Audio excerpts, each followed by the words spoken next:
Hi, welcome to aviation academy. ഇന്ന് നമ്മൾ discuss ചെയ്യാൻ പോകുന്നത് PSC മത്സര പരീക്ഷകളിലെ സിലബസ് നോക്കുമ്പോൾ തന്നെ നിങ്ങൾക്കറിയാം. അതിനകത്ത് ഇംഗ്ലീഷിനകത്ത് പ്രധാനപ്പെട്ട ഒരു ടോപ്പിക്കാണ് parts of speech. Parts of സ്പീച്ചിലെ നൗൺ എന്ന വിഭാഗത്തിലെ അബ്സ്ട്രാക്റ്റ് നൗണുമായി ബന്ധപ്പെട്ട കുറച്ച് കാര്യങ്ങളാണ് ഇന്നത്തെ ദിവസം നിങ്ങളുമായിട്ട് ഷെയർ ചെയ്യുന്നത്. അപ്പൊ ആദ്യം നമുക്ക് എന്താണ് അബ്സ്ട്രാക്റ്റ് നൗൺ എന്നുള്ളതൊന്ന് നോക്കാം. Feelings, emotions, qualities, ideas, state ഇവയുമായി ബന്ധപ്പെട്ട നൗണുകൾ പൊതുവിൽ അറിയപ്പെടുന്ന പേരാണ് അബ്സ്ട്രാക്റ്റ് നൗൺ. അപ്പൊ ശ്രദ്ധിക്കുക, എന്താണ് അബ്സ്ട്രാക്റ്റ് നൗൺ എന്ന് ചോദിച്ചാൽ വളരെ നിസ്സാരം.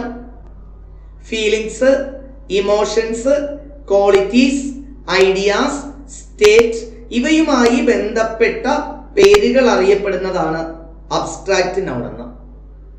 ഇനി നമുക്ക് PSC പരീക്ഷകളിൽ അബ്സ്ട്രാക്റ്റ് നൗണുമായി ബന്ധപ്പെട്ട് ചില ചോദ്യങ്ങൾ ഉണ്ടാവും. ആ ചോദ്യങ്ങളുടെ ഉത്തരത്തിലേക്ക് എത്താൻ വേണ്ടി നമ്മൾ കുറച്ച് കാര്യങ്ങൾ ഇവിടെ പഠിക്കുന്നു.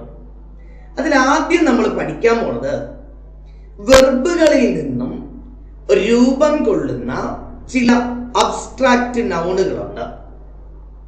വെർബിൽ നിന്നും രൂപം കൊള്ളുന്ന ചില അബ്സ്ട്രാക്റ്റ് നൗണുകളുണ്ട്. അവയെ കുറിച്ചാണ് ഇന്നത്തെ ക്ലാസ്സിൽ ഞാൻ നിങ്ങളുമായിട്ട് ഡിസ്കസ് ചെയ്യുന്നത്. ഇത് നമ്മൾ ഒരു 2-3 പാർട്ടായിട്ടായിരിക്കും ഈ വീഡിയോ പൂർത്തിയാക്കുക. അപ്പോൾ ഓരോ വീഡിയോയിലും കാണുന്ന ഭാഗങ്ങൾ നിങ്ങൾ കൃത്യമായി പഠിക്കുക.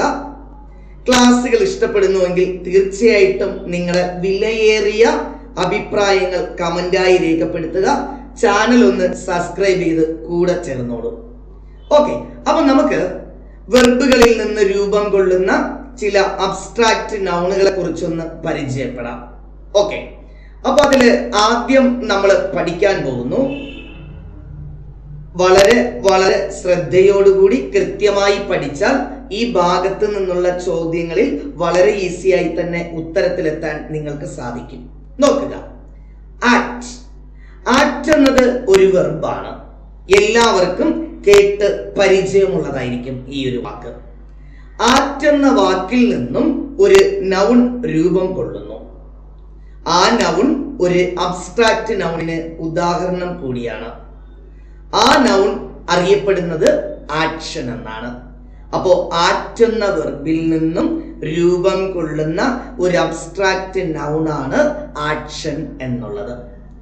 രണ്ടാമത്തേത് അഡ്വൈസ്. പല ഉദ്യോഗാർത്ഥികൾക്കും സംശയം തോന്നുന്ന 2 വാക്കുകളാണ് ADVISE, അഡ്വൈസ്. ഇതൊരു വെർബാണ്. ഈ അഡ്വൈസ് എന്ന വെർബിൽ നിന്നും രൂപം കൊള്ളുന്ന നൗൺ ഫോമാണ്. അഡ്വൈസ് എന്നത് സ്പെല്ലിങ്ങിലാണ് വ്യത്യാസം, ADVICE. അപ്പോ 2 അഡ്വൈസും ഓർത്തു വച്ചേക്കണം. ADVISE എന്നത് ഒരു വെർബും ADVICE എന്നത് ഒരു അബ്സ്ട്രാക്റ്റ് നൗണുമാണ്.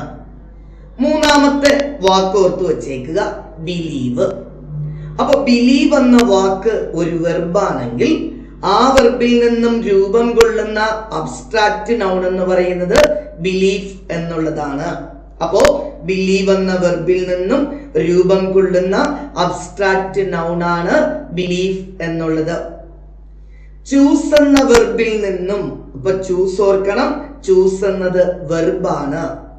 ചൂസ് എന്ന വെർബിൽ നിന്നും ഉണ്ടാവുന്ന ഒരു നൗൺ ഫോമാണ്, പ്രത്യേകിച്ച് ഒരു അബ്സ്ട്രാക്റ്റ് നൗണാണ് ചോയ്സ് എന്നുള്ളത്. ഓക്കെ, ഡിപ്പാർട്ട് എന്ന വെർബിൽ നിന്നും DEPART, ഡിപ്പാർട്ട് എന്ന വെർബിൽ നിന്നും ഒരു നൗൺ രൂപം കൊള്ളുന്നു. ആ നൗണാണ് ഡിപ്പാർച്ചർ. ഓക്കെ, അടുത്തതായിട്ട് പരിചയപ്പെടുത്തുന്നു ഡിഫെൻഡ്. ഓക്കെ, ഡിഫെൻഡ് എന്ന വാക്ക് നിങ്ങൾക്ക് കേട്ട് പരിചിതമാണ്.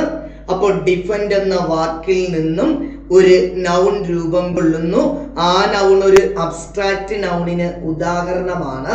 ആ നൗൺ അറിയപ്പെടുന്ന പേരാണ് ഡിഫെൻസ്.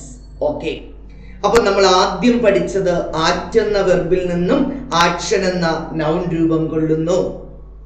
അഡ്വൈസ് എന്ന വെർബിൽ നിന്നും അഡ്വൈസ് എന്നൊരു നൗൺ രൂപം കൊള്ളുന്നു. സ്പെല്ലിംഗ് തെറ്റിപ്പോകരുത്, നോക്കി വെച്ചേക്കണം.